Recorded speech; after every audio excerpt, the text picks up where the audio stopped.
ಎಲ್ಲರಿಗೂ ನಮಸ್ಕಾರ ಸ್ನೇಹಿತರೆ. ನಿನ್ನ ವ್ಯಕ್ತಿತ್ವದ ಶಿಲ್ಪಿ ನೀನೆ. ವ್ಯಕ್ತಿತ್ವದ ಬೆಲೆ ಎಂದಿಗೂ ಕಳೆದುಕೊಳ್ಳಬೇಡ. ಕಾರಣ ನೀನು ವಿಶೇಷ, ನೀನು ಅದ್ಭುತ.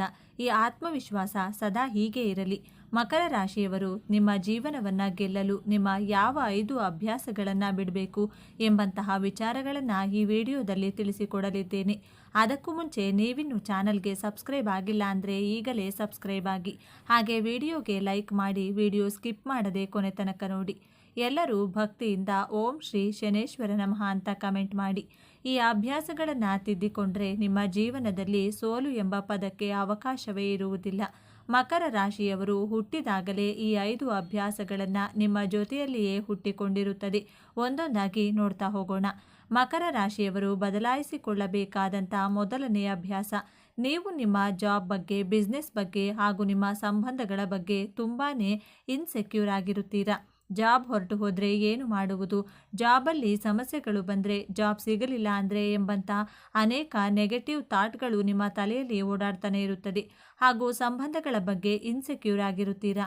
ಓವರ್ ಥಿಂಕ್ ಮಾಡುವುದನ್ನು ಮೊದಲು ಬಿಡಬೇಕು. ನನ್ನ ಪ್ರಯತ್ನವನ್ನು ನಾನು ಪ್ರಾಮಾಣಿಕವಾಗಿ ಮಾಡ್ತೇನೆ, ನನ್ನ ಕರ್ಮವನ್ನು ಯಾವುದೇ ನಿರೀಕ್ಷೆ ಇಲ್ಲದೆ ಮಾಡ್ತೇನೆ, ಪ್ರತಿಫಲ ದೇವರಿಗೆ ಬಿಡ್ತೇನೆ ಎಂಬಂಥ ಮನಸ್ಥಿತಿಯನ್ನು ಬೆಳೆಸಿಕೊಳ್ಳಿ.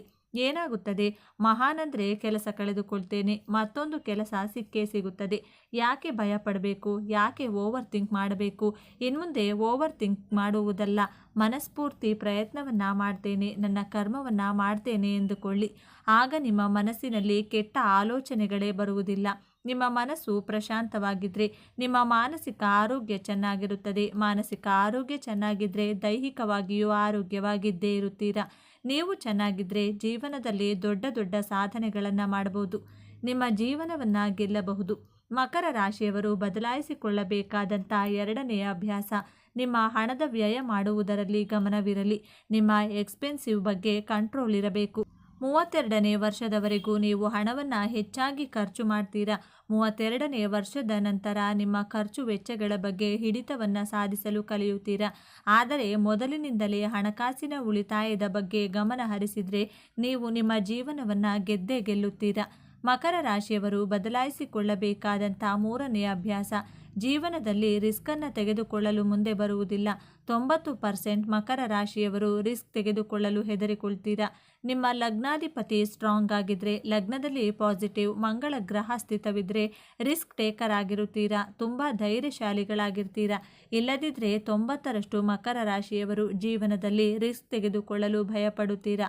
ರಿಸ್ಕ್ ತೆಗೆದುಕೊಂಡು ಸೋತು ಹೋದರೆ ಎನ್ನುವಂಥ ಭಯ, ಆ ಸೋಲಿನಿಂದ ಅನುಭವದ ಪಾಠವನ್ನು ಕಲಿಯಬಹುದು, ಮತ್ತೆ ಆ ತಪ್ಪಾಗದ ರೀತಿ ಎಚ್ಚರಿಕೆಯನ್ನು ವಹಿಸಬಹುದು. ಎಕ್ಸಾಂಪಲ್, ನಾನು ಸ್ವಿಮ್ಮಿಂಗ್ ಕಲಿಬೇಕು ಅಂದ್ಕೊಂಡ್ರೆ ನೀರಿಗೆ ಇಳಿಯಲೇಬೇಕು. ಚಳಿ, ಗಾಳಿ, ಮಳೆಗೆ ಹೆದರಬಾರದು.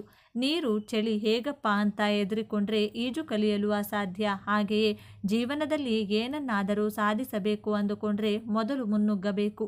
ಹೆದರಿಕೊಂಡು ಇಟ್ಟ ಹೆಜ್ಜೆಯನ್ನು ಹಿಂದಕ್ಕೆ ಯಾವತ್ತೂ ಇಡಬಾರದು. ಮಕರ ರಾಶಿಯವರು ಬದಲಾಯಿಸಿಕೊಳ್ಳಬೇಕಾದಂಥ ನಾಲ್ಕನೆಯ ಅಭ್ಯಾಸ, ನಿಮ್ಮ ತಪ್ಪುಗಳನ್ನು ಯಾರಾದರೂ ಹೇಳಿದರೆ ನೀವು ನಿಮ್ಮ ತಪ್ಪುಗಳನ್ನು ಒಪ್ಪಿಕೊಳ್ಳುವುದಿಲ್ಲ. ಆ ತಪ್ಪನ್ನು ಸುತ್ತಿ ಬಳಸಿ ಹೇಳ್ತೀರಾ, ನೇರವಾಗಿ ಒಪ್ಪಿಕೊಳ್ಳುವುದಿಲ್ಲ. ನಮ್ಮ ಬೆನ್ನು ನಮಗೆ ಯಾವತ್ತೂ ಕಾಣಿಸುವುದಿಲ್ಲ, ಹಾಗೆಯೇ ನಮ್ಮ ತಪ್ಪುಗಳು ನಮಗೆ ತಿಳಿಯುವುದಿಲ್ಲ. ನಿಮ್ಮ ಕುಟುಂಬದವರು, ನಿಮ್ಮ ತಾಯಿ, ತಂದೆ ಅಥವಾ ಆತ್ಮೀಯರು ಹೇಳಿದಾಗ ಆ ಒಂದು ಕ್ಷಣ ಮೌನವಾಗಿ ನಿಮ್ಮ ಮನಸ್ಸಿನಲ್ಲಿ ತರ್ಕಬದ್ಧವಾಗಿ, ಅಂದರೆ ಲಾಜಿಕಲ್ ಆಗಿ ಥಿಂಕ್ ಮಾಡಿ ತಪ್ಪಿದ್ದರೆ ಹೌದು, ಮನುಷ್ಯ ಅಂದಮೇಲೆ ತಪ್ಪು ಮಾಡುವುದು ಸಹಜ ಗುಣ, ಅದನ್ನು ತಿದ್ದಿಕೊಂಡು ಮುಂದೆ ಈ ತಪ್ಪು ಮರುಕಳಿಸದಂತೆ ಎಚ್ಚರಿಕೆಯನ್ನು ವಹಿಸಿದರೆ ನಿಮ್ಮ ಜೀವನದಲ್ಲಿ ಕಷ್ಟ, ಅನುಮಾನಗಳು, ದುಃಖ ಕಡಿಮೆಯಾಗಿ ಜೀವನದಲ್ಲಿ ಯಶಸ್ಸನ್ನು ಪಡೆಯುತ್ತೀರಾ. ಮಕರ ರಾಶಿಯವರು ಬದಲಾಯಿಸಿಕೊಳ್ಳಬೇಕಾದಂಥ 5ನೆಯ ಅಭ್ಯಾಸ, ಪ್ರತಿಯೊಂದು ಚಿಕ್ಕ ಪುಟ್ಟ ಮಾತುಗಳನ್ನು ಮನಸ್ಸಿಗೆ ಬಹಳ ಬೇಗ ಹಚ್ಚಿಕೊಂಡು ಚಿಂತೆ ಮಾಡಿ ದುಃಖ ಪಡುವುದನ್ನು ಬಿಡಬೇಕು. ನಿಮ್ಮ ಮ್ಯಾರಿಡ್ ಲೈಫಲ್ಲಿ, ಲವ್ ಲೈಫ್, ಜಾಬ್ ಹಾಗೂ ಬಿಸ್ನೆಸ್ಸಲ್ಲಿ ಯಾರಾದರೂ ಒಂದು ಮಾತು ಆಡಿದರೆ ಆ ಮಾತನ್ನು ಅಲ್ಲೇ ಇಗ್ನೋರ್ ಮಾಡಿ ಆ ಮಾತನ್ನೇ ಮತ್ತೆ ಮನಸ್ಸಿಗೆ ಹಚ್ಕೊಂಡು ಕೊರಗಿದ್ರೆ ನಿಮ್ಮ ಇಡೀ ದಿನ ಹಾಳಾಗುತ್ತದೆ. ನಿಮ್ಮ ಗೋಲ್ ಕಡೆ ಫೋಕಸ್ ಮಾಡುವುದಕ್ಕೆ ಕಷ್ಟ ಆಗಬಹುದು. ಆದ್ದರಿಂದ ಮಾತುಗಳನ್ನು ಇಗ್ನೋರ್ ಮಾಡುವುದನ್ನು ಕಲಿಯಬೇಕು. ಆ ವ್ಯಕ್ತಿಗಳನ್ನು ಸಹ ಇಗ್ನೋರ್ ಮಾಡಿ ಅವರ ಉದ್ದೇಶ ಏನು ಗೊತ್ತಾ? ನಿಮ್ಮ ಗುರಿಯನ್ನು ತಪ್ಪಿಸಿ ನಿಮ್ಮ ಸೋಲನ್ನು ನೋಡಿ ಆನಂದ ಪಡುವ ಉದ್ದೇಶದಿಂದ ನಿಮ್ಮನ್ನು ಟ್ರಿಗರ್ ಮಾಡಿ ಮಾತನಾಡ್ತಾರೆ. ನೀವು ಆ ವ್ಯಕ್ತಿಗಳನ್ನು, ಅವರ ಮಾತುಗಳನ್ನು ನಿರ್ಲಕ್ಷ್ಯ ಮಾಡೋದನ್ನು ಕಲಿತರೆ ನಿಮ್ಮ ಜೀವನವನ್ನು ನೀವು ಗೆಲ್ಲಬಹುದು.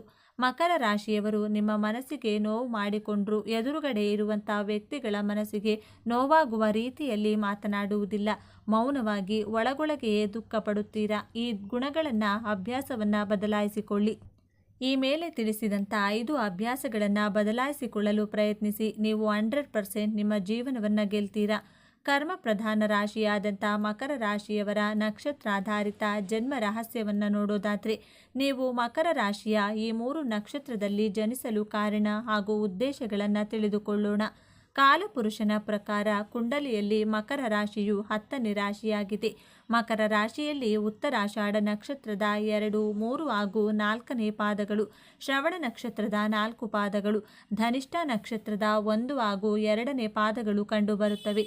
ಮಕರ ರಾಶಿಯವರು ತನ್ನ ವ್ಯವಹಾರ ಬುದ್ಧಿಯಿಂದ ತನ್ನ ಶತ್ರುಗಳನ್ನು ಪ್ರಭಾವಿತರನ್ನಾಗಿ ಮಾಡುವಂಥ ಶಕ್ತಿ ಉಳ್ಳವರಾಗಿರುತ್ತಾರೆ. ಮಕರ ರಾಶಿಯವರು ಯಾವಾಗಲೂ ಶ್ರಮಜೀವಿಗಳು. ನಿಮ್ಮ ಎನರ್ಜಿಯೇ ನಿನಗೆ ಶ್ರೀರಕ್ಷೆ. ಸದಾ ಕೆಲಸ ಮಾಡುವಂಥ ಗುಣವನ್ನು ನೀವು ಹೊಂದಿರುವುದರಿಂದ ನಿಮ್ಮ ಶತ್ರುಗಳೇ ನಿಮ್ಮ ಕಡೆ ಆಕರ್ಷಿತರಾಗುತ್ತಾರೆ.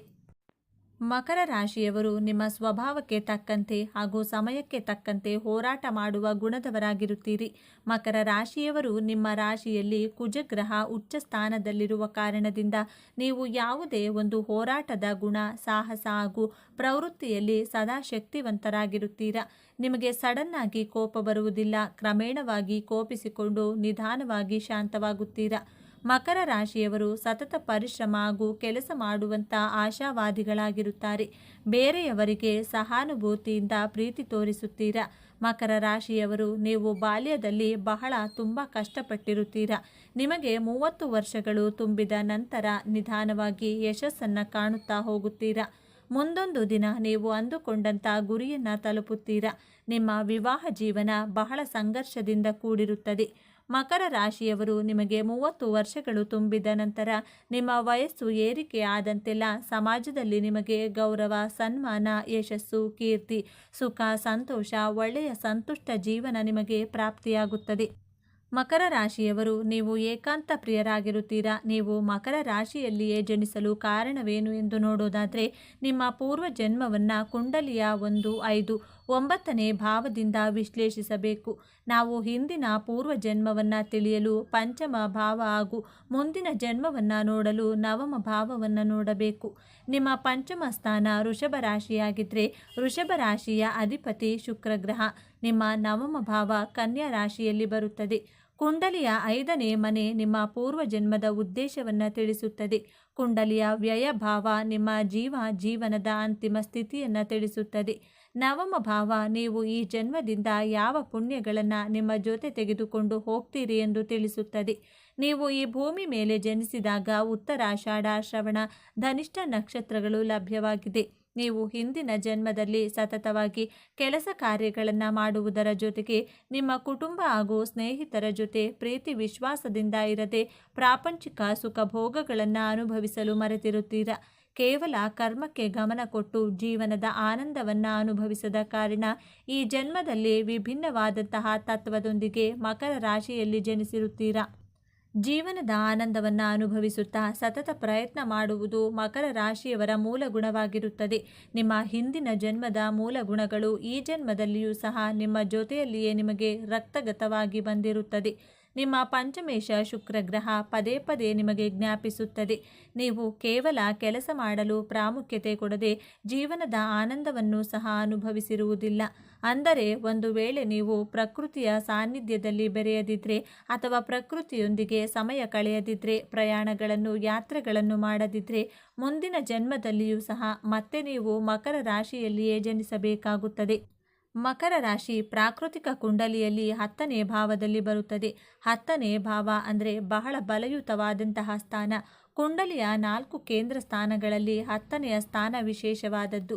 ನಕ್ಷತ್ರ ದೃಷ್ಟಿಯಿಂದ ನೋಡೋದಾದರೆ ಉತ್ತರಾಷಾಢ ನಕ್ಷತ್ರದ ಅಧಿಪತಿ ಸೂರ್ಯದೇವ, ರಾಶ್ಯಾಧಿಪತಿ ಶನಿಗ್ರಹ. ಆದ್ದರಿಂದ ಉತ್ತರಾಷಾಢ ನಕ್ಷತ್ರದ ಜಾತಕದವರು ಈ ಜನ್ಮದಲ್ಲಿ ಅಲೌಕಿಕ ಕಾರ್ಯಗಳನ್ನು ಮಾಡ್ತೀರಾ.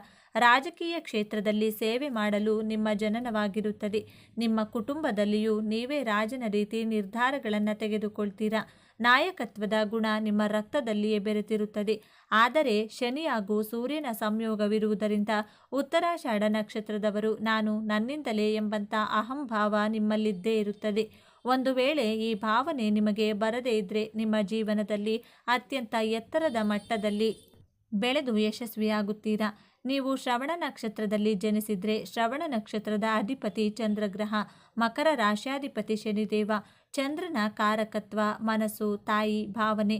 ಶನಿಯ ಕಾರಕತ್ವ ಜವಾಬ್ದಾರಿ, ಕರ್ಮ, ಸತತ ಪ್ರಯತ್ನ. ಈ ಕಾರಣದಿಂದ ಈ ನಕ್ಷತ್ರದಲ್ಲಿ ಜನಿಸಿದವರು ನಿಮ್ಮ ಭಾವನೆಗಳು ಹಾಗೂ ನಿಮ್ಮ ಮನಸ್ಸು ಚಂದ್ರನ ರೀತಿಯಲ್ಲಿ ಕೋಮಲವಾಗಿರುತ್ತದೆ. ಕೋಮಲ ಮನಸ್ಸಿನಿಂದ ಸತತವಾಗಿ ಯಾವುದೇ ಪ್ರಯತ್ನ ಮಾಡುವಂಥ ಜವಾಬ್ದಾರಿಯನ್ನು ನಿಭಾಯಿಸಲು ನೀವು ಈ ನಕ್ಷತ್ರದಲ್ಲಿ ಜನಿಸಿರುತ್ತೀರಾ. ಆದರೆ ನಿಮ್ಮ ಸುತ್ತಮುತ್ತಲಿನ ಜನರು ನಿಮ್ಮ ಮನಸ್ಸಿಗೆ ಬಹಳ ದುಃಖ ಕೊಡುತ್ತಾರೆ, ನಿಮ್ಮನ್ನು ಅರ್ಥ ಮಾಡಿಕೊಳ್ಳುವುದಿಲ್ಲ. ಆದ್ದರಿಂದ ಶ್ರವಣ ನಕ್ಷತ್ರದವರು ಬಹಳ ಬೇಗ ನಿರಾಶೆಯಾಗುತ್ತೀರಾ. ಕೋಮಲ ಮನಸ್ಸಿನಿಂದ ಕಠೋರ ಪರಿಶ್ರಮ ಮಾಡುವಂಥ ಉದ್ದೇಶದಿಂದ ಈ ನಕ್ಷತ್ರದಲ್ಲಿ ನಿಮ್ಮ ಜನನವಾಗಿರುತ್ತದೆ. ಆದ್ದರಿಂದ ನಿಮ್ಮ ಭಾವನೆಗಳ ಜೊತೆ ತೊಳಲಾಟ ಮಾಡದೆ ಕೇವಲ ನಿಮ್ಮ ಜವಾಬ್ದಾರಿಗಳನ್ನು ನಿಭಾಯಿಸಬೇಕು. ಧನಿಷ್ಠ ನಕ್ಷತ್ರದಲ್ಲಿ ಜನಿಸಿದವರು ಸ್ವಲ್ಪ ವಿಭಿನ್ನವಾಗಿರುತ್ತಾರೆ. ಧನಿಷ್ಠ ನಕ್ಷತ್ರದ ಅಧಿಪತಿ ಕುಜಗ್ರಹ. ಕುಜಗ್ರಹ ನಿಮ್ಮ ಜನ್ಮ ಕುಂಡಲಿಯ ಸುಕೇಶ ಹಾಗೂ ಲಾಭೇಶನಾಗಿರುತ್ತದೆ. ಚತುರ್ಥ ಹಾಗೂ ಲಾಭಾಧಿಪತಿಯಾಗಿರುವುದರಿಂದ ನೀವು ಮಾಡಿರುವಂಥ ಕೆಲಸಕ್ಕೆ, ಪರಿಶ್ರಮಕ್ಕೆ ತಕ್ಕ ಬೆಲೆ, ಹಾಗೆಯೇ ವಿಶೇಷ ಲಾಭವನ್ನು ಪಡೆದುಕೊಳ್ತೀರಾ. ಧನವನ್ನು ಕೊಡುವಂಥ ನಕ್ಷತ್ರವಾದ ಧನಿಷ್ಠ ನಕ್ಷತ್ರದಲ್ಲಿ ಜನಿಸಿದವರು ಉತ್ತರಾಷಾಢ ಹಾಗೂ ಶ್ರವಣ ನಕ್ಷತ್ರದವರಿಗಿಂತ ಹಣಕಾಸು ವಿಚಾರದಲ್ಲಿ, ಹೆಚ್ಚಿನ ಲಾಭದ ವಿಚಾರದಲ್ಲಿ ಬಹಳ ಅದೃಷ್ಟವಂತರಾಗಿರುತ್ತೀರಾ. ಈ ಜಾತಕದವರಿಗೆ ಸೌಖ್ಯವು ಬಹಳ ಚೆನ್ನಾಗಿರುತ್ತದೆ. ಈ ನಕ್ಷತ್ರದ ಸಂಬಂಧ ಚತುರ್ಥ ಭಾವಕ್ಕೆ ಕನೆಕ್ಟ್ ಆಗಿರುವುದರಿಂದ ಹಾಗೂ ಸಂಬಂಧಿಸಿರುವುದರಿಂದ ಇವರಿಗೆ ಒಳ್ಳೆಯ ಆರೋಗ್ಯ, ಸುಖ, ಶಾಂತಿ, ನೆಮ್ಮದಿ ಹಾಗೂ ಧನ ಪ್ರಾಪ್ತಿಯಾಗುತ್ತದೆ. ಈ ಮಾಹಿತಿ ನಿಮಗೆ ಇಷ್ಟವಾಗಿದೆ ಎಂದು ನಾನು ಭಾವಿಸ್ತೇನೆ. ಈ ಮಾಹಿತಿಯನ್ನು ಲೈಕ್ ಮಾಡಿ, ಶೇರ್ ಮಾಡಿ, ನಮ್ಮ ಚಾನಲ್ನ ತಪ್ಪದೇ ಸಬ್ಸ್ಕ್ರೈಬ್ ಮಾಡಿಕೊಳ್ಳಿ. ಒಂದೊಳ್ಳೆ ಮಾಹಿತಿಯೊಂದಿಗೆ ಪುನಃ ಭೇಟಿಯಾಗೋಣ. ಅಲ್ಲಿಯವರೆಗೂ ನೋಡ್ತಾ ಇರಿ ನಮ್ಮ ಚಾನಲ್ನ. ಎಲ್ಲರೂ ಭಕ್ತಿಯಿಂದ ಓಂ ಶ್ರೀ ಶನೇಶ್ವರ ನಮಃ ಅಂತ ಕಮೆಂಟ್ ಮಾಡಿ. ಎಲ್ಲರಿಗೂ ಒಳ್ಳೆಯದಾಗಲಿ. ಇವತ್ತಿನ ಈ ವಿಡಿಯೋದಲ್ಲಿ ಮಕರ ರಾಶಿಯವರು ತಮ್ಮ ಜೀವನದಲ್ಲಿ ಸಕ್ಸಸ್ ಅಂದರೆ ತಮ್ಮ ಜೀವನದಲ್ಲಿ ಯಶಸ್ಸು ಕಾಣಬೇಕಂದ್ರೆ ಏನು ಮಾಡಬೇಕು, ನಿಮ್ಮ ಜೀವನದಲ್ಲಿ ಸಕ್ಸಸ್ ಆಗಬೇಕೆಂದರೆ ನೀವು ಮಾಡಬೇಕಾದ ಸೀಕ್ರೆಟ್ ಯಾವುದು ಎಂಬುದನ್ನು ಪರಿಪೂರ್ಣವಾಗಿ ಇಂದಿನ ಈ ವಿಡಿಯೋದಲ್ಲಿ ಸಂಪೂರ್ಣವಾದ ಮಾಹಿತಿಯನ್ನು ತಿಳಿಯೋಣ ಬನ್ನಿ. ಅದಕ್ಕೂ ಮೊದಲು ನೀವು ಮಕರ ರಾಶಿಯವರಾಗಿದ್ದಲ್ಲಿ ಈಗಲೇ ಈ ವಿಡಿಯೋಗೆ ಲೈಕ್ ಮಾಡಿ. ಹಾಗೆಯೇ ನೀವಿನ್ನೂ ನಮ್ಮ ಚಾನಲ್ಗೆ ಸಬ್ಸ್ಕ್ರೈಬ್ ಮಾಡಿಕೊಂಡಿಲ್ಲವೆಂದರೆ ಈಗಲೇ ಸಬ್ಸ್ಕ್ರೈಬ್ ಮಾಡಿಕೊಳ್ಳಿ ಹಾಗೂ ಪಕ್ಕದಲ್ಲಿರುವ ಬೆಲ್ ಐಕಾನ್ ಮೇಲೆ ಕ್ಲಿಕ್ ಮಾಡಿಕೊಳ್ಳಿ. ನಮ್ಮ ಹೊಸ ಮಾಹಿತಿಯ ನೋಟಿಫಿಕೇಷನ್ ಪಡೆದುಕೊಳ್ಳಿ. ಹೌದು ಸ್ನೇಹಿತರೆ, ಇರುವಂತಹ 12 ರಾಶಿ ಚಕ್ರಗಳಲ್ಲಿ ಅತಿಯಾದ ಕಷ್ಟ ಹಾಗೂ ನೋವುಗಳನ್ನು ಸಹಿಸಿಕೊಳ್ಳುವಂಥ ತುಂಬ ಶಕ್ತಿ ಯಾರಿಗಾದರೂ ಇದೆಯೇ ಎಂದು ನೋಡಿದರೆ ಖಂಡಿತವಾಗಿಯೂ ಸಹ ಅದು ಮಕರ ರಾಶಿಯವರಾಗಿರುತ್ತಾರೆ. ಈ ಮಕರ ರಾಶಿಯವರಿಗೆ ಎಷ್ಟೇ ಕಷ್ಟಗಳು, ಅವಮಾನಗಳು, ಅಪಮಾನಗಳಾದರೂ ಸಹ ಆ ಎಲ್ಲ ನೋವನ್ನು ತಮ್ಮ ಮನಸ್ಸಿನಲ್ಲಿಯೇ ಇಟ್ಕೊಂಡು ತಮ್ಮ ಹೃದಯವನ್ನು ಕಲ್ಲು ಮಾಡಿಕೊಂಡು ಎಲ್ಲವನ್ನ ಸಹಿಸಿಕೊಂಡು ನಿಲ್ಲುವಂಥ ಮನಸ್ಥಿತಿ ಯಾರಿಗಾದರೂ ಇದೆ ಅಂದರೆ ಅದು ಮಕರ ರಾಶಿಯವರಾಗಿರುತ್ತಾರೆ. ಮಕರ ರಾಶಿಯವರಲ್ಲಿ ಕೆಲವೊಬ್ಬರು ಈ ಕಷ್ಟಗಳನ್ನು ಹಾಗೂ ನೋವುಗಳನ್ನು ಸಹಿಸಿಕೊಳ್ಳಲಾಗದೆ ಕೆಲವರು ರೆಬಲ್ ಆಗಿದ್ದವರನ್ನು ಸಹ ನಾವು ನೋಡಬಹುದು. ಆದರೆ ಮಕರ ರಾಶಿಯವರಲ್ಲಿ ಅತಿ ಹೆಚ್ಚು ಜನರು ಅಂದರೆ 100ಕ್ಕೆ 95ರಷ್ಟು ತುಂಬ ನೋವನ್ನು ಅನುಭವಿಸುತ್ತಾರೆ. ತಮ್ಮ ಜೀವನದಲ್ಲಿ ಆಗುವಂತಹ ಪ್ರತಿಯೊಂದು ನೋವನ್ನು ಎಲ್ಲಿಯೂ ಸಹ ಹೇಳದೆ, ಹೊರಗಡೆ ಯಾರೊಬ್ಬರಿಗೂ ಸಹ ತಮ್ಮ ನೋವನ್ನು ತಿಳಿಸದೆ, ಇಲ್ಲದ ಮನಸ್ಸಿನಲ್ಲಿ ತಮ್ಮ ಮನಸ್ಸನ್ನು ಆದಷ್ಟು ಕಲ್ಲು ಮಾಡಿಕೊಳ್ಳುವಂಥ ಮನಸ್ಥಿತಿ ಈ ಮಕರ ರಾಶಿಯವರಿಗಿರುತ್ತದೆ. ಬೇರೆಯವರು ಇವರ ಬಗ್ಗೆ ಏನೇ ಅಂದುಕೊಳ್ಳಲಿ, ಆಡಿಕೊಳ್ಳಲಿ, ಯಾರು ಎಷ್ಟೇ ಕಷ್ಟ ಹಾಗೂ ನೋವನ್ನು ಕೊಡಲಿ, ಮಕರ ರಾಶಿಯವರು ಇದ್ಯಾವುದಕ್ಕೂ ಕಿವಿಗೊಡದೆ, ಯಾರೊಬ್ಬರಿಗೂ ಹೇಳದೆ ತಮ್ಮ ನೋವನ್ನು ತಾವೇ ಅನುಭವಿಸುತ್ತಾ ಬಂಡೆಕಲ್ಲಿನ ರೀತಿಯಾಗಿ ನಿಂತುಕೊಂಡು ಆ ಎಲ್ಲ ಕಷ್ಟಗಳನ್ನು ಎದುರಿಸುತ್ತಾ ಮುನ್ನುಗ್ಗುತ್ತಾ ಮುಂದೆ ವಿಜಯವನ್ನು ಪಡೆದುಕೊಳ್ತಾರೆ. ಮಕರ ರಾಶಿಯವರ ಬಗ್ಗೆ ಯಾರೇ ಏನೇ ಅಂದುಕೊಂಡ್ರೂ ಸಹ ಅದರ ಬಗ್ಗೆ ತಲೆಕೆಡಿಸಿಕೊಳ್ಳದೆ ಇವರು ಮುಂದಿನ ಗುರಿಯ ಬಗ್ಗೆ ಮಾತ್ರ ಯೋಚನೆ ಮಾಡ್ತಿರ್ತಾರೆ. ಇವರಿಗೆ ಮುಂದೆ ಗುರಿ ಮಾತ್ರ ಕಾಣುತ್ತಿರುತ್ತದೆ. ಮಕರ ರಾಶಿಯವರು ಇವರು ಆಗಬೇಕಾದಂತಹ ಕೆಲಸ ಕಾರ್ಯಗಳ ಬಗ್ಗೆ ಹೆಚ್ಚು ಗಮನ ಹರಿಸುತ್ತಾರೆ. ಯಾವುದೇ ಕೆಲಸವಿರಲಿ ಅದನ್ನು ಪರಿಪೂರ್ಣವಾಗಿ ಮಾಡಿರುತ್ತಾರೆ. ಇವರು ಯಾವುದೇ ಕೆಲಸದಲ್ಲಿ ಕೈ ಹಾಕಿದರೂ ಸಹ ಜಯ ಇವರದ್ದೇ ಆಗಿರುತ್ತದೆ. ಇವರು ಹಿಡಿದ ಯಾವುದೇ ಕೆಲಸವಿರಲಿ ಆ ಕೆಲಸ ಆಗಬೇಕೆಂದು ಇವರು ಅಂದುಕೊಂಡ್ರೆ ಆ ಕೆಲಸವನ್ನು ಅರ್ಧಕ್ಕೆ ಬಿಡುವ ಪ್ರಶ್ನೆಯೇ ಇಲ್ಲ. ಆ ಕೆಲಸವನ್ನು ಮಾಡಿ ಮುಗಿಸುತ್ತಾರೆ. ಅದಕ್ಕಾಗಿ ಎಂತಹ ಪ್ರಯತ್ನ ಬೇಕಾದರೂ ಇವರು ಮಾಡುವುದಕ್ಕೆ ರೆಡಿ ಇರ್ತಾರೆ. ಮಕರ ರಾಶಿಯವರಿಗೆ ಯಾರೇ ಎಷ್ಟೇ ಕಷ್ಟ ಕೊಟ್ಟರೂ ಅದನ್ನು ಎದುರಿಸಿ ನಿಲ್ಲುವ ಧೈರ್ಯ ಹಾಗೂ ಸಾಮರ್ಥ್ಯ ತುಂಬ ಇರುತ್ತದೆ. ಕಷ್ಟ ಎನ್ನುವುದು ಇವತ್ತು ಇರುತ್ತೆ ನಾಳೆ ಹೋಗುತ್ತೆ ಎನ್ನುವಂತಹ ಮನೋಭಾವವನ್ನು ಹೊಂದಿರುತ್ತಾರೆ. ಯಾವುದೇ ಕಷ್ಟ ಬರಲಿ ಅದನ್ನು ನಿಭಾಯಿಸ್ತೇನೆ ಎನ್ನುವ ಆತ್ಮಸ್ಥೈರ್ಯ ಇವರಲ್ಲಿರುತ್ತದೆ. ಇದು ಮಕರ ರಾಶಿಯವರಿಗೆ ತುಂಬ ಧನಾತ್ಮಕ ವಿಚಾರವಾಗಿರುತ್ತದೆ. ಇವರಿಗೆ ತಾಳ್ಮೆ ಎನ್ನುವುದು ಹೆಚ್ಚಿನದಾಗಿರುತ್ತದೆ. ಮಕರ ರಾಶಿಯವರು ತುಂಬ ಕಠಿಣ ಪರಿಶ್ರಮದ ಮೂಲಕ ಕೀರ್ತಿಯನ್ನು ಪಡೆಯುವಂತಹ ಭಾಗ್ಯ ಇವರದ್ದಾಗಿರುತ್ತದೆ. ಪ್ರೀತಿ ಇರಲಿ ಅಥವಾ ಒಂದು ವಸ್ತು ಇರಲಿ, ಮಕರ ರಾಶಿಯವರಿಗೆ ಯಾವುದು ಸಹ ಸುಲಭವಾಗಿ ಸಿಕ್ಕಿದ್ದಲ್ಲ. ಇವರೇ ಕಷ್ಟಪಟ್ಟು ತಮ್ಮ ಪರಿಶ್ರಮದಿಂದ ಆ ಶ್ರಮಕ್ಕೆ ಬೇಕಾಗಿರುವಂತಹ ಒಂದು ಪ್ರಯತ್ನ, ಆ ಪ್ರಯತ್ನಕ್ಕೆ ಬೇಕಾಗಿರುವಂತಹ ಆತ್ಮಸ್ಥೈರ್ಯ, ಅದಕ್ಕೆ ಬೇಕಾದಂತಹ ನಂಬಿಕೆ ಹಾಗೂ ತಾಳ್ಮೆಯಿಂದ ಪರಿಶ್ರಮ ಹಾಕಿ ಪ್ರತಿಯೊಂದನ್ನು ಸ್ವಯಂ ಪ್ರೇರಣೆಯಾಗಿ ಪಡೆದುಕೊಳ್ತಾರೆ. ಮಕರ ರಾಶಿಯವರು ತುಂಬ ಶ್ರಮಜೀವಿಗಳು. ಕೆಲಸದ ವಿಚಾರದಲ್ಲಿ ತುಂಬಾ ಹಾರ್ಡ್ ವರ್ಕ್ ಮಾಡ್ತಾರೆ. ಅದಕ್ಕೆ ತಕ್ಕಂತೆ ಸಮಾಜದಲ್ಲಿ ಇವರಿಗೆ ಹೆಸರು, ಕೀರ್ತಿ, ಗೌರವ, ಪ್ರೀತಿ ಹಾಗೂ ವಿಶ್ವಾಸ ಸಿಗುವಂಥದ್ದು. ರಾಜಕೀಯ ವಿಷಯಕ್ಕೆ ಸಂಬಂಧಿಸಿದಂತೆ ರಾಜಕೀಯದಲ್ಲಿ ರಾಜಕೀಯ ಯಾರಾದರೂ ಮಾಡ್ತಾರೆ ಅಂದರೆ ಆ ರಾಜಕೀಯ ಮಾಡುವುದಕ್ಕೆ ಹೆಸರುವಾಸಿಯಾದ ರಾಶಿ ಎಂದರೆ ಇದೇ ಮಕರ ರಾಶಿ. ಈ ಮಕರ ರಾಶಿಯವರು ಒಂದು ರಾಜಕೀಯ ವಲಯದಲ್ಲಿ ತಮ್ಮ ಹೆಸರನ್ನು ಗುರುತಿಸಿಕೊಂಡಿರುತ್ತಾರೆ. ರಾಜಕೀಯ ಗುಣಗಳನ್ನು ತಮ್ಮ ಜೀವನದಲ್ಲಿ ರೂಢಿಸಿಕೊಂಡಿರುತ್ತಾರೆ. ಪ್ರತಿಯೊಂದು ರಾಜಕೀಯ ವಿಚಾರಗಳನ್ನು ತಪ್ಪದೇ ಪಾಲನೆ ಮಾಡ್ತಾ ಇರ್ತಾರೆ. ಪ್ರತಿ ವಿಷಯದಲ್ಲಿಯೂ ಸಹ ಸ್ವತಃ ಸತತ ಪ್ರಯತ್ನವನ್ನು ಇವರು ಸದಾ ಮಾಡ್ತಾ ಇರ್ತಾರೆ. ಮಕರ ರಾಶಿಯವರು ತಮಗೆ ಬೇಕಾದ ಕೆಲಸ ಕಾರ್ಯಗಳು ಆದಷ್ಟು ಬೇಗ ಆಗಬೇಕಾದ್ರೆ ಸ್ವಂತ ಬುದ್ಧಿವಂತಿಕೆಯಿಂದ ಆಲೋಚನೆ ಮಾಡಿ ಅದಕ್ಕೆ ಬೇಕಾದಂತಹ ಪ್ರಯತ್ನಗಳನ್ನು ಮಾಡಿ ಮುಗಿಸ್ತಾರೆ. ಇವರು ಒಮ್ಮೆ ಮನಸ್ಸಿಗೆ ಹಾಕಿಕೊಂಡ್ರೆ ಎಂಥದ್ದೇ ಕೆಲಸವಿರಲಿ ನೀರು ಕುಡಿದಷ್ಟು ಸುಲಭವಾಗಿ ಮಾಡಿ ಮುಗಿಸ್ತಾರೆ. ಮಾಡಬೇಕಾದಂತಹ ಕೆಲಸಗಳಿಗೆ ಬೇಕಾದ ಪ್ರಯತ್ನಗಳನ್ನು ಬಹಳ ತಾಳ್ಮೆಯಿಂದ ನಿರಂತರವಾಗಿ ಬಹಳ ಅಚ್ಚುಕಟ್ಟಾಗಿ ಮಾಡ್ತಾ ಇರ್ತಾರೆ. ಯಾವುದೇ ಒಂದು ಕೆಲಸದಲ್ಲಿ ಯಾವುದೇ ರೀತಿಯ ತೊಂದರೆ ಬಂದರೆ ಆ ಕೆಲಸವನ್ನು ಅರ್ಧಕ್ಕೆ ಬಿಡದೆ ನಾನು ಆ ಕೆಲಸವನ್ನು ಬೇರೆ ರೀತಿಯಾಗಿ ಮಾಡ್ತೀನಿ ಎಂದು ಹೇಳಿ ಇವರ ಸ್ವಂತ ಬುದ್ಧಿವಂತಿಕೆಯಿಂದ ಅರ್ಥ ಮಾಡಿಕೊಂಡು ಬೇರೆ ರೀತಿಯಾಗಿರುವಂಥ ಕೆಲಸವನ್ನು ಸತತ ಪ್ರಯತ್ನವನ್ನು ಮಾಡಿ ಸತತ ಪ್ರಯತ್ನದಿಂದ ಆ ಕೆಲಸಕ್ಕೆ ಜಯವನ್ನು ಕಾಣುತ್ತಾರೆ. ಇದರಿಂದ ಪ್ರೀತಿ ವಿಶ್ವಾಸವನ್ನು ಗಳಿಸುವುದರ ಜೊತೆಗೆ ಉತ್ತಮವಾದ ಪ್ರತಿಫಲವನ್ನು ಪಡೆದುಕೊಳ್ತಾರೆ. ಮಕರ ರಾಶಿಯವರು ರಾಜಕೀಯದಲ್ಲಿ ಗುರುತಿಸಿಕೊಂಡಿದ್ರೆ ಒಂದು ವೇಳೆ ಚುನಾವಣೆಯಲ್ಲಿ ಸೋಲನ್ನು ಅನುಭವಿಸಿದರೆ ಯಾವುದೇ ಕಾರಣಕ್ಕೂ ಸಹ ಇವರು ಭಯಪಡುವುದಿಲ್ಲ ಹಾಗೂ ಸೋಲನ್ನು ಸೋಲೆಂದು ಪರಿಗಣಿಸುವುದಿಲ್ಲ. ನಾನು ಒಂದು ದಿನ ಗೆದ್ದೇ ಗೆಲ್ತೀನಿ ಎನ್ನುವ ಮನಸ್ಥಿತಿಯಲ್ಲಿ ಧೈರ್ಯವಾಗಿ ಹೊರಗೆ ಬರ್ತಾರೆ. ಮಕರ ರಾಶಿಯವರು ಬರೀ ರಾಜಕೀಯ ಹಾಗೂ ಚುನಾವಣೆಗೆ ಮಾತ್ರ ಸೀಮಿತವಾಗಿರುವುದಿಲ್ಲ. ಇದು ಇವರ ದಿನನಿತ್ಯದ ಕೆಲಸ ಕಾರ್ಯಗಳಲ್ಲಿ ಒಂದಾಗಿರುತ್ತದೆ. ಯಾರಾದರೂ ಮಕರ ರಾಶಿಯವರಿಗೆ ಅಡೆತಡೆಗಳನ್ನು ಮಾಡ್ತಾ ಇದ್ರೆ ಆ ಎಲ್ಲ ಅಡೆತಡೆಗಳನ್ನು ನಿಭಾಯಿಸಿ ಮುನ್ನುಗ್ಗಿ ತಮ್ಮ ಕೆಲಸ ಕಾರ್ಯಗಳು ಸಿದ್ಧಿಯಾಗುವ ಕಡೆ ಹೆಚ್ಚು ಗಮನ ಹರಿಸುತ್ತಾರೆ. ಮಕರ ರಾಶಿಯವರ ಜೀವನದಲ್ಲಿ ಯಾವುದೂ ಸಹ ಅಷ್ಟು ಸುಲಭವಾಗಿ ಆಗುವುದಿಲ್ಲ. ಇವರು ತುಂಬ ಬುದ್ಧಿವಂತರು ಹಾಗೂ ಶ್ರಮಜೀವಿಗಳು. ಇವರ ಒಂದು ಸ್ವಂತ ಬುದ್ಧಿವಂತಿಕೆಯಿಂದ ಪ್ರತಿಯೊಂದನ್ನು ತಾಳೆ ಮಾಡಿ ನಿರ್ಧಾರ ತೆಗೆದುಕೊಂಡು ಸ್ವತಂತ್ರವಾಗಿ ಬದುಕಲು ತಮಗೆ ಇಷ್ಟವಾದ ವಸ್ತುಗಳನ್ನು ಖರೀದಿ ಮಾಡಿ ಐಷಾರಾಮಿ ಬದುಕನ್ನು ಕಟ್ಟಿಕೊಳ್ಳಲು ಮುಂದಾಗುತ್ತಾರೆ. ಮಕರ ರಾಶಿಯವರು ತಮ್ಮ ಸುಂದರವಾದ ಜೀವನವನ್ನು ಕಟ್ಟಿಕೊಳ್ಳಲು ಒಂದು ಯೋಜನೆ ಮಾಡಿ ಆ ಯೋಜನೆಯನ್ನು ಪರಿಪೂರ್ಣವಾಗಿ ಪ್ಲ್ಯಾನ್ ಮಾಡಿ ನೆಮ್ಮದಿಯ ಬದುಕು ನಡೆಸಬೇಕೆಂದು ನಿರ್ಧಾರ ತೆಗೆದುಕೊಂಡು ತುಂಬ ಶ್ರಮವಹಿಸಿ ಒಂದೊಳ್ಳೆ ಜೀವನವನ್ನು ಪಡೆದುಕೊಳ್ತಾರೆ. ಆದ್ದರಿಂದ ಮಕರ ರಾಶಿಯವರು ಹುಟ್ಟಿದಾಗ ಬಡತನ ಕಷ್ಟಗಳನ್ನು ತುಂಬ ನೋಡಿರುತ್ತಾರೆ. ಆದರೆ ಇವರಿಗೆ 30 ವರ್ಷಗಳು ಸಂಪೂರ್ಣವಾಗಿ ತುಂಬಿದ ನಂತರ ನಿಧಾನವಾಗಿ ಯಶಸ್ಸನ್ನು ಕಾಣ್ತಾ ಉನ್ನತ ಮಟ್ಟಕ್ಕೆ ಬಂದು ತಲುಪುತ್ತಾರೆ. ನಿಧಾನವೇ ಪ್ರಧಾನ ಎನ್ನುವ ರೀತಿಯಲ್ಲಿ ಒಳ್ಳೆಯ ಶ್ರೀಮಂತ ಬದುಕು ಕಟ್ಟಿಕೊಳ್ತಾರೆ. ಆದರೆ ಪ್ರೋಸೆಸ್ ನಿಧಾನವಾಗಿ ಆದರೂ ಇವರ ಬದುಕು ತುಂಬ ಅಚ್ಚುಕಟ್ಟಾಗಿರುತ್ತದೆ. ತಾಳಿದವನು ಬಾಳಿಯಾನು ಎನ್ನುವ ಮಾತನ್ನು ಚಾಚೂ ತಪ್ಪದೆ ಪಾಲಿಸುತ್ತಾರೆ. ಮಕರ ರಾಶಿಯ ಅಧಿಪತಿ ಶನಿ. ಶನಿದೇವ ಬಂದು ಕರ್ಮಫಲದಾತ. ಮಕರ ರಾಶಿಯಲ್ಲಿ ಜನ್ಮ ತಾಳಲು ನಿಜವಾಗಿಯೂ ಸಹ ಪುಣ್ಯ ಮಾಡಿರಬೇಕು.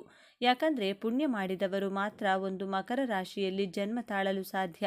ಇರುವಂತಹ 12 ರಾಶಿಗಳಲ್ಲಿ ಕುಂಭರಾಶಿ ಹೇಗೆ ಅತ್ಯಂತ ಶ್ರೇಷ್ಠವಾದ ರಾಶಿಯು ಅದೇ ರೀತಿಯಾಗಿ ಮಕರ ರಾಶಿಯು ಸಹ ಅತ್ಯಂತ ವಿಶೇಷ ಹಾಗೂ ಶ್ರೇಷ್ಠವಾದ ರಾಶಿ ಎಂದೇ ಹೇಳಲಾಗುತ್ತದೆ.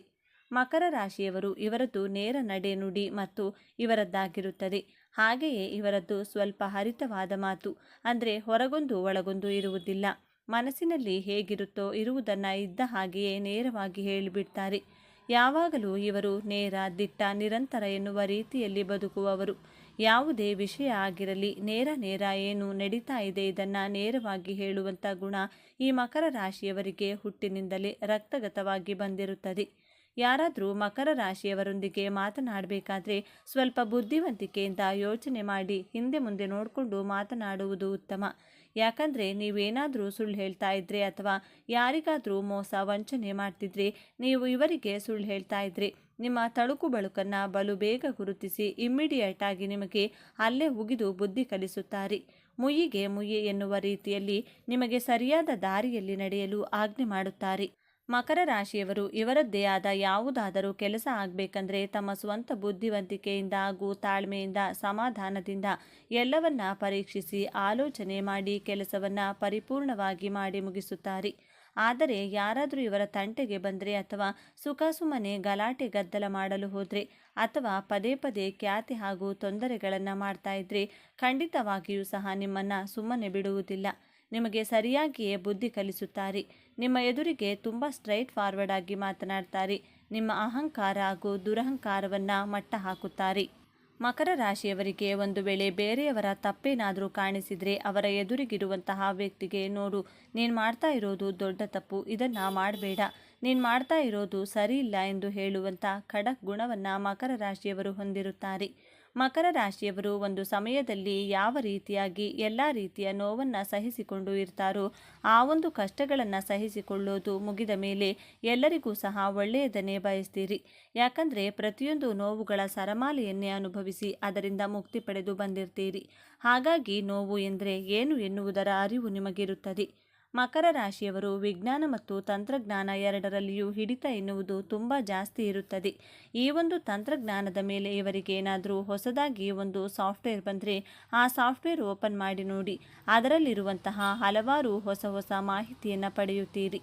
ಹೊಸದಾಗಿ ಏನೆಲ್ಲ ಅಪ್ಡೇಟ್ ಮಾಡಿದ್ದಾರೆ, ಯಾವೆಲ್ಲ ಹೊಸ ಆಪ್ಷನ್ಸ್ ಕೊಟ್ಟಿದ್ದಾರೆ ಎಲ್ಲವನ್ನೂ ಸಹ ಓಪನ್ ಮಾಡಿ ನಿಮ್ಮ ಬುದ್ಧಿವಂತಿಕೆಯಿಂದ ಆಲೋಚನೆ ಮಾಡಿ ಅದನ್ನು ಪೂರ್ತಿ ರಿಸರ್ಚ್ ಮಾಡಿ ಪ್ರತಿಯೊಂದು ಮಾಹಿತಿಯನ್ನು ಫೈಂಡ್ ಔಟ್ ಮಾಡುವಂಥ ಗುಣ ಖಂಡಿತವಾಗಿಯೂ ಸಹ ಈ ಮಕರ ರಾಶಿಯವರಿಗೆ ಹೆಚ್ಚಾಗಿರುವಂಥದ್ದು ನಾವು ಗಮನಿಸಬಹುದು. ಒಂದು ತಂತ್ರಜ್ಞಾನದ ಮೇಲೆ ಎಷ್ಟು ಹಿಡಿತ ಅಂದರೆ ಇದರಲ್ಲಿ ಏನೆಲ್ಲ ಮಾಡಬೇಕೆಂದು, ಏನೆಲ್ಲ ಕಲಿಯಬೇಕೆಂದು, ಮಾಹಿತಿಗಳನ್ನು ಹೇಗೆಲ್ಲ ಪಡೆಯಬೇಕು ಎನ್ನುವಂಥ ವಿಷಯಗಳನ್ನು ಇವರು ಕಲಿಯಬೇಕಾದ ಅವಶ್ಯಕತೆ ಇಲ್ಲ. ಇವರಿಗೆ ಬುದ್ಧಿಶಕ್ತಿ ಬಹಳ ಅದ್ಭುತವಾಗಿ ಕೆಲಸ ಮಾಡುತ್ತದೆ. ಪ್ರತಿಯೊಂದು ಮಾಹಿತಿಯನ್ನು ಇವರಾಗಿಯೇ ಕಲಿತುಕೊಳ್ತಾರೆ. ಮಕರ ರಾಶಿಯವರು ಹಾರ್ಡ್ ವರ್ಕಿಂಗ್ ನೇಚರ್ ಎನ್ನುವುದು ಬಹಳ ಜಾಸ್ತಿ ಇರುತ್ತದೆ. ಇದರ ಜೊತೆಗೆ ತುಂಬ ಶಿಸ್ತುಬದ್ಧವಾಗಿ ಕೆಲಸ ಕಾರ್ಯಗಳನ್ನು ಚಾಚು ತಪ್ಪದೆ ಮಾಡ್ತಾರೆ. ಯಾವುದೇ ಕೆಲಸವನ್ನು ಸಹ ಸುಮ್ಮನೆ ಬೇಕಾಬಿಟ್ಟಿ ಮಾಡುವುದಿಲ್ಲ. ಟೈಮ್ ಸೆನ್ಸ್ ಅಂದರೆ ಸಮಯ ಪ್ರಜ್ಞೆ ಎನ್ನುವುದು ತುಂಬ ಚೆನ್ನಾಗಿ ಫಾಲೋ ಮಾಡ್ತಾ ಇರ್ತಾರೆ. ಸಮಯಕ್ಕೆ ತುಂಬ ಮಹತ್ವವನ್ನು ನೀಡ್ತಾರೆ. ಮಕರ ರಾಶಿಯವರು ಜೀವನದಲ್ಲಿ ನಾನು ಚೆನ್ನಾಗಿರಬೇಕು, ಏಳಿಗೆ ಹೊಂದಬೇಕು, ಅಭಿವೃದ್ಧಿಯಾಗಬೇಕು, ದಿನನಿತ್ಯ ಬಳಸುವ ವಸ್ತುಗಳನ್ನು ಖರೀದಿ ಮಾಡಬೇಕು, ಎಲ್ಲರಂತೆ ನಾವು ಸಹ ಜೀವನವನ್ನು ಒಂದು ಮಟ್ಟಕ್ಕೆ ಬೆಳೆಯಬೇಕು ಹಾಗೂ ಐಷಾರಾಮಿ ಜೀವನ ಕಟ್ಟಿಕೊಳ್ಬೇಕು, ಎಲ್ಲರಂತೆ ನಾನು ಸಹ ಜೀವನದಲ್ಲಿ ಖುಷಿಯಾಗಿರಬೇಕು ಅಂತ ಫಿಕ್ಸ್ ಆದರೆ ಮುಗೀತು, ಅದನ್ನು ಮಾಡೇ ಮಾಡ್ತಾರೆ. ಈ ಮಕರ ರಾಶಿಯವರಿಗೆ ಮೂಲವಾಗಿ ಕಾಡುವಂತಹ ಸಮಸ್ಯೆ ಏನು ಅಂದರೆ ಇವರಿಗೆ ಶತ್ರುಗಳು ಜಾಸ್ತಿ ಇರುತ್ತಾರೆ. ಇವರಿಗೆ ಶತ್ರುಗಳು ಬೇರೆ ಎಲ್ಲಿಯೂ ಹೊರಗಡೆ ಇರುವುದಿಲ್ಲ. ಹಿತಶತ್ರುಗಳೇ ಇವರಿಗೆ ತುಂಬ ಇರುತ್ತಾರೆ ಹಾಗೂ ಅಕ್ಕಪಕ್ಕದಲ್ಲೇ ಇರುವಂತಹ ಶತ್ರುಗಳೇ ಇವರಿಗೆ ಮೋಸ ಮಾಡ್ತಾರೆ. ಇವರು ದಿನವಿಡೀ ಶತ್ರುಗಳನ್ನು ನೋಡಿಕೊಂಡೇ ಪ್ರತಿದಿನ ಬೀಳಬೇಕಾಗುತ್ತದೆ ಹಾಗೂ ಪ್ರತಿದಿನ ಕತ್ತಲಾಗುತ್ತದೆ. ಇವರ ಜೊತೆಯಲ್ಲಿಯೇ ಇರುವವರೇ ಇವರಿಗೆ ಬೆನ್ನಿಗೆ ಚೂರಿ ಹಾಕುವಂತಹ ಕೆಲಸಗಳನ್ನು ಮಾಡ್ತಾ ಇರ್ತಾರೆ. ಇವರ ಏಳಿಗೆಯನ್ನು ರಕ್ತ ಸಂಬಂಧಿಗಳು ಸಹಿಸಿಕೊಳ್ಳೋದಿಲ್ಲ. ರಕ್ತ ಸಂಬಂಧಿಗಳೇ ಇವರಿಗೆ ದೊಡ್ಡ ಶತ್ರುಗಳು. ಇವರು ಮಾಡುವಂತಹ ಕೆಲಸ ಅಥವಾ ವ್ಯವಹಾರಗಳನ್ನು ನೀವು ಜೊತೆಯಲ್ಲಿಯೇ ಮಾಡ್ತಾ ಇರ್ತಾರೆ. ಪಾರ್ಟ್ನರ್ಶಿಪ್ ವ್ಯವಹಾರಗಳನ್ನು ಜೊತೆಯಲ್ಲಿಯೇ ಮಾಡ್ತಾ ಇರ್ತಾರೆ. ಆದರೆ ಮಕರ ರಾಶಿಯವರಿಗೆ ಮೊದಲೇ ಗೊತ್ತಿರುತ್ತದೆ, ನನಗೆ ನನ್ನ ಜೊತೆಯಲ್ಲಿಯೇ ಇರುವವನು ನನಗೆ ಮೋಸ ಮಾಡ್ತಿದ್ದಾನೆ ಎಂದು ಗೊತ್ತಿದ್ದರೂ ಸಹ ಆದರೂ ಏನೂ ಮಾಡದಂತಹ ಪರಿಸ್ಥಿತಿಯಲ್ಲಿ ಮಕರ ರಾಶಿಯವರಿರುತ್ತಾರೆ. ಮಕರ ರಾಶಿಯವರಿಗೆ ತುಂಬ ತಾಳ್ಮೆ ಇರುತ್ತದೆ. ಜೊತೆಗೆ ಯಾರೆಲ್ಲ ಏನೆಲ್ಲ ತಪ್ಪು ಮಾಡಿದ್ದೀರಾ ಎನ್ನುವಂಥ ನಿಜ ಸಂಗತಿ ಇವರ ಕಣ್ಣ ಮುಂದೆಯೇ ತೋರಿಸುವಂಥ ವ್ಯಕ್ತಿಗಳಾಗಿರುತ್ತಾರೆ. ಸಮಯಕ್ಕಾಗಿ ಮಕರ ರಾಶಿಯವರು ಕಾಯುತ್ತಾರೆ. ಅವರಿಗೆ ಒಂದಲ್ಲ ಒಂದು ದಿನ ತಿರುಗೇಟು ಕೊಟ್ಟೆ ಕೊಡುತ್ತಾರೆ. ಕಾಲಾಯ ತಸ್ಮೈ ನಮಃ ಎನ್ನುವ ಗಾದೆಯನ್ನು ಪರಿಪೂರ್ಣವಾಗಿ ಪಾಲಿಸುತ್ತಾರೆ. ಮಕರ ರಾಶಿಯವರ ಜೊತೆಯಲ್ಲಿ ಯಾರಾದರೂ ವ್ಯಾಪಾರ ಅಥವಾ ವ್ಯವಹಾರ ಮಾಡಬೇಕೆಂದರೆ ನೀವು ಅವರಿಗೆ ಎಷ್ಟು ಕಷ್ಟವನ್ನು ಕೊಡ್ತೀರೋ ಕೊಡಿ, ಆದರೆ ಅದನ್ನು ಬಡ್ಡಿ ಸಮೇತ ವಾಪಸ್ ತೆಗೆದುಕೊಳ್ಳುವುದಕ್ಕೆ ನೀವು ಸಹ ರೆಡಿಯಾಗಿರಬೇಕಾಗುತ್ತದೆ. ಮಕರ ರಾಶಿಯವರಿಗೆ ಅವರ ಕಲ್ಚರ್ ಅಂದರೆ, ಸಂಸ್ಕೃತಿ ಅಂದರೆ ತುಂಬ ಇಷ್ಟವಿರುತ್ತದೆ. ಇವರ ಸಂಸ್ಕಾರ ಹಾಗೂ ಸಂಸ್ಕೃತಿಯನ್ನು ಎಷ್ಟೋ ಜನರು ಫಾಲೋ ಮಾಡುತ್ತಿರುತ್ತಾರೆ. ಅಷ್ಟರ ಮಟ್ಟಿಗೆ ಸಂಸ್ಕಾರ ಹಾಗೂ ಸಂಸ್ಕೃತಿಯನ್ನು ಉಳಿಸಿಕೊಂಡಿರುತ್ತಾರೆ. ಮಕರ ರಾಶಿಯ ಅಧಿಪತಿ ಯಾರು ಅಂದರೆ ಶನಿ, ಕರ್ಮಫಲದಾತ ಆಗಿರುವುದರಿಂದ ಮಕರ ರಾಶಿಯವರ ಗಂಡ ಹೆಂಡತಿ ಮಧ್ಯೆ ಕಲಹಗಳು ಹಾಗೂ ಸಮಸ್ಯೆಗಳು ಕಂಡುಬರುತ್ತಿದ್ರೆ, ಆರೋಗ್ಯದಲ್ಲಿ ಸಮಸ್ಯೆಗಳು ಕಂಡುಬಂದರೆ, ಆಗಾಗ ಹಣಕಾಸು ಸಮಸ್ಯೆಗಳಿದ್ರೆ, ಮದುವೆಯಲ್ಲಿ ವಿಳಂಬವಾಗುತ್ತಿದ್ರೆ, ಶತ್ರುಗಳ ಕಾಟ ಜಾಸ್ತಿ ಇದ್ದರೆ ಹಾಗೂ ಮಾಹೆಯಲ್ಲಿ ಕಷ್ಟಗಳೇ ಇದ್ದರೆ, ಮನೆಯಲ್ಲಿ ನೆಮ್ಮದಿ ಇಲ್ಲದಿದ್ದರೆ, ಈ ಎಲ್ಲದಕ್ಕೂ ಕಾರಣ ಎಂದು ನೋಡೋದಾದರೆ ನಿಮ್ಮ ಜಾತಕದ ಪ್ರಕಾರ ಶನಿಯು ಯಾವ ಸ್ಥಾನದಲ್ಲಿದ್ದಾರೆ, 7ನೇ ಮನೆಯಲ್ಲಿ ಯಾವ ಗ್ರಹ ಇದೆ ಅನ್ನೋದು ತುಂಬ ಮುಖ್ಯವಾಗಿರುತ್ತದೆ. ಶನಿಗ್ರಹ ಏನಾದರೂ ಬಾಧಕ ಸ್ಥಾನದಲ್ಲಿದ್ದಲ್ಲಿ ನಿಮ್ಮ ಎಲ್ಲ ಕೆಲಸ ಕಾರ್ಯಗಳು ಬಹಳ ವಿಳಂಬವಾಗ್ತಾ ಇರುತ್ತದೆ. ನಿಮ್ಮ ಜಾತಕದಲ್ಲಿ ನಿಮಗೆ ಪಾಸಿಟಿವ್ ಎನರ್ಜಿ ಕೊಡುವವನೇ ಶನಿದೇವ. ಒಂದು ವೇಳೆ ಶನಿಯು ಬಾಧಕ ಸ್ಥಾನದಲ್ಲಿದ್ದಾಗ ಪ್ರತಿಯೊಂದು ಸಮಸ್ಯೆಗಳನ್ನು ನೀವು ಎದುರಿಸಬೇಕಾಗುತ್ತದೆ. ಶನಿಯು ಒಳ್ಳೆ ಸ್ಥಾನದಲ್ಲಿದ್ದಾಗ ನೀವು ಬ್ಲೂ ಸಫೈರ್ ಅಂದರೆ ನೀಲಿ ಬಣ್ಣದ ಹರಳಿನ ಮಣಿಯನ್ನು ಧರಿಸಬೇಕು. ಅದರಲ್ಲಿಯೂ ಸಹ ನಿಮ್ಮ ಬಲಗೈನ ಮಧ್ಯದ ಬೆರಳಿಗೆ ಈ ಹರಳಿನ ಉಂಗುರವನ್ನು ಧಾರಣೆಯನ್ನು ಮಾಡಿಕೊಂಡ್ರೆ ಬಹಳ ಒಳ್ಳೆಯದು ಹಾಗೂ ಇದರಿಂದ ನಿಮ್ಮ ಪ್ರತಿಯೊಂದು ಎಲ್ಲ ಕೆಲಸ ಕಾರ್ಯಗಳಲ್ಲಿ ಗೆಲುವು ನಿಮ್ಮದೇ ಆಗುತ್ತದೆ. ಒಂದು ವೇಳೆ ಶನಿಯು ಬಾಧಕ ಸ್ಥಾನದಲ್ಲಿದ್ದಾಗ ನೀವು ಈ ನೀಲಿ ಬಣ್ಣದ ಹರಳನ್ನು ಧರಿಸಿದರೆ ನಿಮಗಿರುವಂತಹ ಹಲವು ಬಾಧೆಗಳು ಇನ್ನೂ ಜಾಸ್ತಿಯಾಗುತ್ತದೆ. ಆದ್ದರಿಂದ ಒಮ್ಮೆ ನಿಮ್ಮ ಜಾತಕವನ್ನು ಸಂಪೂರ್ಣವಾಗಿ ಪರಿಶೀಲಿಸಿ ತಿಳಿದುಕೊಂಡು ಆನಂತರ ನಿಮಗೆ ಸರಿಹೊಂದುವ ರತ್ನದ ಹರಳನ್ನು ಬಳಸುವುದು ಉತ್ತಮವೆಂದು ಹೇಳಬಹುದು. ಮಕರ ರಾಶಿಯವರ ಕೆಲವೊಬ್ಬರು ಇವರ ಜೀವನದಲ್ಲಿ ರಾಜಯೋಗ ಇದ್ದರೂ ಸಹ ಸಾಮಾನ್ಯರಲ್ಲಿ ಸಾಮಾನ್ಯ ವ್ಯಕ್ತಿಯ ಹಾಗೆ ತಮ್ಮ ಜೀವನವನ್ನು ನಡೆಸ್ತಾ ಇರ್ತಾರೆ. ಆದರೆ ಇನ್ನು ಕೆಲವೊಬ್ಬರ ಜೀವನದಲ್ಲಿ ಯಾವುದೇ ಯೋಗ ಇಲ್ಲದೇ ಇದ್ದರೂ ಸಹ ಇವರ ಜೀವನದಲ್ಲಿ ದಿನದಿಂದ ದಿನಕ್ಕೆ ಅಭಿವೃದ್ಧಿಯನ್ನು ಕಾಣ್ತಾರೆ. ಇದಕ್ಕೆ ಕಾರಣ ಏನೆಂದರೆ, ಯಾವ ದಾರಿಯಲ್ಲಿ ಹೋದರೆ ನನಗೆ ಒಳ್ಳೆಯದಾಗುತ್ತದೆ, ಜೀವನದಲ್ಲಿ ಹೇಗೆಲ್ಲ ಸಕ್ಸಸ್ ಆಗ್ತೀನಿ, ಯಾವ ರೀತಿಯ ವ್ಯಾಪಾರ ಅಥವಾ ಯಾವ ಬಿಸ್ನೆಸ್ ಮಾಡಿದರೆ ಲಾಭವಾಗುತ್ತದೆ ಹಾಗೂ ಯಾವ ದುಡಿಮೆನನ್ನು ಕೈ ಹಿಡಿಯುತ್ತದೆ ಎನ್ನುವಂಥ ವಿಚಾರಗಳನ್ನು ಬಹಳ ಸೂಕ್ಷ್ಮವಾಗಿ ಮತ್ತು ಪರಿಪೂರ್ಣವಾಗಿ ತಿಳಿದುಕೊಂಡಿರುತ್ತಾರೆ. ಇನ್ನು ಮಕರ ರಾಶಿಯವರು ತಮ್ಮ ಜೀವನದಲ್ಲಿ ಇದುವರೆಗೂ ಪಡಬಾರದ ಕಷ್ಟಗಳನ್ನೆಲ್ಲ ಅನುಭವಿಸಿದ್ದೀರಾ. ಪ್ರತಿಯೊಂದು ವಿಚಾರದಲ್ಲೂ ತುಂಬ ಕಷ್ಟಪಟ್ಟಿದ್ದೀರಾ. ಈ ಎಲ್ಲದರಿಂದಲೂ ಸಹ ಮುಕ್ತಿ ಪಡೆಯುವಂತಹ ಕಾಲ ನಿಮಗೆ ಕೂಡಿ ಬಂದಿದೆ. ನೀವು ನಿಮ್ಮ ಜೀವನದಲ್ಲಿ ಬಹಳ ಕಷ್ಟಕರವಾದ ನೋವುಗಳನ್ನು ಅನುಭವಿಸಿದ್ದೀರಾ. ಈ ಎಲ್ಲ ಕಷ್ಟಗಳಿಂದ ಹೊರಬರಬೇಕು ಅಂದರೆ ಈ ಒಂದು ಬಹಳ ಉಪಯುಕ್ತವಾದ ಈ ಒಂದು ತಂತ್ರವನ್ನು ಮಾಡಿ ನೋಡಿ. ನಿಮ್ಮೆಲ್ಲ ಪ್ರತಿಯೊಂದು ಕಷ್ಟಗಳಿಂದ ಆದಷ್ಟು ಬೇಗ ಹೊರಬಂದು ಅಭಿವೃದ್ಧಿಯ ಕಡೆಗೆ ಸಾಗುತ್ತೀರಿ. ಸಾಧ್ಯವಾದಲ್ಲಿ ನಿಮ್ಮ ಜೀವನದಲ್ಲಿ ಅದೇ ಜಗಳ ಜಂಜಾಟದ ನೋವನ್ನು ಅನುಭವಿಸಬೇಕಾಗುತ್ತದೆ. ಇನ್ನೂ ಅನೇಕ ದೊಡ್ಡ ದೊಡ್ಡ ಸಂಕಷ್ಟಗಳನ್ನು ದಿನನಿತ್ಯ ಎದುರಿಸಬೇಕಾಗುತ್ತದೆ. ಹಾಗಾಗಿಯೇ ಈ ಒಂದು ತಂತ್ರವನ್ನು ತಪ್ಪದೆ ಮಾಡಿಕೊಳ್ಳಿ. ಈ ಒಂದು ತಂತ್ರವನ್ನು ಮಾಡಿಕೊಳ್ಳುವುದು ಹೇಗೆ ಎನ್ನುವುದನ್ನು ನೋಡೋಣ ಬನ್ನಿ. ಮಕರ ರಾಶಿಯವರು ಈ ಒಂದು ತಂತ್ರವನ್ನು ಸೋಮವಾರದ ದಿನದಂದು ಮಾಡಿಕೊಂಡ್ರೆ ಉತ್ತಮ ಫಲವನ್ನು ಕೊಡುತ್ತದೆ. 11 ಸೋಮವಾರಗಳ ಕಾಲ ಈ ತಂತ್ರವನ್ನು ಮಾಡಿದರೆ ಖಂಡಿತವಾಗಿಯೂ ಸಹ ನಿಮ್ಮ ಜೀವನದಲ್ಲಿ ಅಡೆತಡೆಗಳಿಲ್ಲದೆ ಯಾವುದೇ ತೊಂದರೆ ಇಲ್ಲದೆ ಯಶಸ್ಸನ್ನು ಹೊಂದುವಿರಿ. ಈ ತಂತ್ರವನ್ನು ಮಾಡಿಕೊಳ್ಳುವುದು ಹೇಗೆ ಅಂದರೆ, ಹಸುವಿನ ಹಾಲನ್ನು ತೆಗೆದುಕೊಳ್ಬೇಕು. ಯಾವುದೇ ಕಾರಣಕ್ಕೂ ಸಹ ಪ್ಯಾಕೆಟ್ ಹಾಲನ್ನು ಉಪಯೋಗಿಸಬಾರದು. ಬೆಳಗ್ಗೆ ಸಮಯದಲ್ಲಿ ಹಸುವಿನ ಕೆಚ್ಚಲಿನಿಂದ ಕರೆಯುವಂಥ ಶುದ್ಧವಾದ ಹಾಲನ್ನು ಮಾತ್ರ ತೆಗೆದುಕೊಳ್ಬೇಕು. ಸ್ವಲ್ಪ ಪ್ರಮಾಣದ ಹಾಲನ್ನು ತೆಗೆದುಕೊಳ್ಬೇಕು. ಆ ಹಾಲನ್ನು ತೆಗೆದುಕೊಂಡು ಶಿವನ ದೇವಸ್ಥಾನಕ್ಕೆ ಹೋಗಬೇಕು. ಆ ಹಾಲಿಗೆ ಸ್ವಲ್ಪ ಪ್ರಮಾಣದ ಶುದ್ಧವಾದ ನೀರನ್ನು ಹಾಕಿ 1 ಲೀಟರಷ್ಟು ಹಾಲನ್ನು ತೆಗೆದುಕೊಂಡು ಹೋಗಬೇಕು. ಇದಕ್ಕೆ ಸ್ವಲ್ಪ ಶುದ್ಧವಾದ ನೀರನ್ನು ಸೇರಿಸಿ ನಂತರ ಈ ಮಿಶ್ರಣದ ಹಾಲನ್ನು ಶಿವಲಿಂಗಕ್ಕೆ ಅಭಿಷೇಕವನ್ನು ಮಾಡಿ. ಸಾಧ್ಯವಾದರೆ ನೀವೇ ನಿಮ್ಮ ಕೈಯಿಂದ ಶಿವಲಿಂಗಕ್ಕೆ ಹಾಲಿನ ಅಭಿಷೇಕವನ್ನು ಮಾಡಿ. ಯಾವ ದೇವಸ್ಥಾನದಲ್ಲಿ ಶಿವಲಿಂಗ ಮುಟ್ಟಲು ಪರ್ಮಿಷನ್ ಇರುತ್ತದೆಯೋ ಅಂತಹ ಶಿವನ ದೇವಸ್ಥಾನದಲ್ಲಿ ನೀವು ಈ ತಂತ್ರವನ್ನು ಮಾಡಿ ಶಿವಲಿಂಗಕ್ಕೆ ಅಭಿಷೇಕ ಮಾಡುವಾಗ ಶಿವಸ್ತೋತ್ರವನ್ನು ಭಕ್ತಿಯಿಂದ ಪಠಿಸಬೇಕು. ಓಂ ನಮಃ ಶಿವಾಯ ನಮಃ ಎನ್ನುವ ಮಂತ್ರವನ್ನು ಪಠಿಸುತ್ತಾ ಮನದಲ್ಲಿ ಶಿವನನ್ನು ಪೂಜಿಸಿ ನಮಸ್ಕರಿಸಿ. ಈ ರೀತಿಯಾಗಿ ಸತತವಾಗಿ 11 ಸೋಮವಾರಗಳ ಕಾಲ ತಪ್ಪದೆ ನಿರಂತರವಾಗಿ ನೀವು ಹೀಗೆ ಮಾಡುವುದರಿಂದ ನಿಮ್ಮ ಜೀವನದಲ್ಲಿ ಬಹಳ ಬೇಗ ಯಶಸ್ಸನ್ನು ಕಾಣ್ತೀರಾ. ಶಿವನು ತನ್ನ ಭಕ್ತರಿಗೆ ಹಾಗೂ ಭಕ್ತಿಗೆ ಬಹಳ ಬೇಗ ಒಲಿದು ಯಶಸ್ಸನ್ನು ಕೊಡುತ್ತಾನೆ. ಶನಿದೇವನು ಸಹ ಪೂಜೆ ಮಾಡಿದ್ದು ಸಾಕ್ಷಾತ್ ಶಿವನನ್ನು ಬಿಟ್ಟರೆ ಬೇರೆ ಯಾರನ್ನೂ ಅಲ್ಲ. ಮಕರ ರಾಶಿಯವರು ಸಾಮಾನ್ಯವಾಗಿ ನೀವು ಈ ಆಂಜನೇಯ ಸ್ವಾಮಿಯನ್ನು ಪೂಜಿಸಿದರೆ ತುಂಬ ಒಳ್ಳೆಯದು. ಮಕರ ರಾಶಿಯವರಿಗೆ ಹಾಗೂ ಕುಂಭ ರಾಶಿಯವರಿಗೆ ಒಳ್ಳೆಯದಾಗುತ್ತದೆ ಎಂದು ಹೇಳಲಾಗುತ್ತದೆ. ಏಕೆಂದರೆ ಶಿವಪೂಜಿತ ಶನಿ ಎಂದು ಹೇಳುವುದರಿಂದ, ಹಾಗಾಗಿ ಶಿವನ ಆರಾಧನೆ ಮಾಡುವುದರಿಂದ ನಿಮ್ಮ ಎಲ್ಲ ಕಷ್ಟ ಕಾರ್ಪಣ್ಯಗಳು ಸಹ ಸಂಪೂರ್ಣವಾಗಿ ಒಂದೊಂದಾಗಿ ನಿವಾರಣೆಯಾಗುತ್ತದೆ. ಶಿವನು ಅಲಂಕಾರ ಪ್ರಿಯನಲ್ಲ, ಅಭಿಷೇಕ ಪ್ರಿಯ. ಹಾಗಾಗಿ ಶಿವನನ್ನು ಒಲಿಸಿಕೊಳ್ಳುವುದು ತುಂಬ ಸುಲಭ. ಮಕರ ರಾಶಿಯವರಿಗೆ ದೇವರು ಒಳ್ಳೆಯದನ್ನೇ ಮಾಡಲಿ ಎಂದು ಕೇಳಿಕೊಳ್ಳೋಣ. ಸರಿ ಸ್ನೇಹಿತರೆ, ಈ ಮಾಹಿತಿ ನಿಮಗೆ ಇಷ್ಟವಾಗಿದೆ ಎಂದು ನಾನು ಭಾವಿಸ್ತೇನೆ. ಈ ಮಾಹಿತಿಯನ್ನು ನಿಮ್ಮೆಲ್ಲ ಮಕರ ರಾಶಿಯ ಸ್ನೇಹಿತರಿಗೂ ಹಾಗೂ ಸಂಬಂಧಿಕರಿಗೂ ಆದಷ್ಟು ತಪ್ಪದೇ ಶೇರ್ ಮಾಡಿ ತಿಳಿಸಿ. ಬನ್ನಿ, ನಿಮ್ಮ ಅನಿಸಿಕೆ ಅಭಿಪ್ರಾಯಗಳನ್ನು ಹಂಚಿಕೊಳ್ಳಿ. ಎಲ್ಲರೂ ತಪ್ಪದೇ ಶ್ರೀ ಶನೇಶ್ವರ ಸ್ವಾಮಿಯೇ ನಮಃ ಎಂದು ಕಮೆಂಟ್ ಮಾಡಿ. ಹೆಚ್ಚಿನ ಮಾಹಿತಿಗಾಗಿ ನಮ್ಮ ಚಾನಲ್ಗೆ ಸಬ್ಸ್ಕ್ರೈಬ್ ಮಾಡಿಕೊಳ್ಳಿ. ಸರ್ವೇ ಜನ ಸುಖಿನೋ ಭವಂತು. ಧನ್ಯವಾದಗಳು.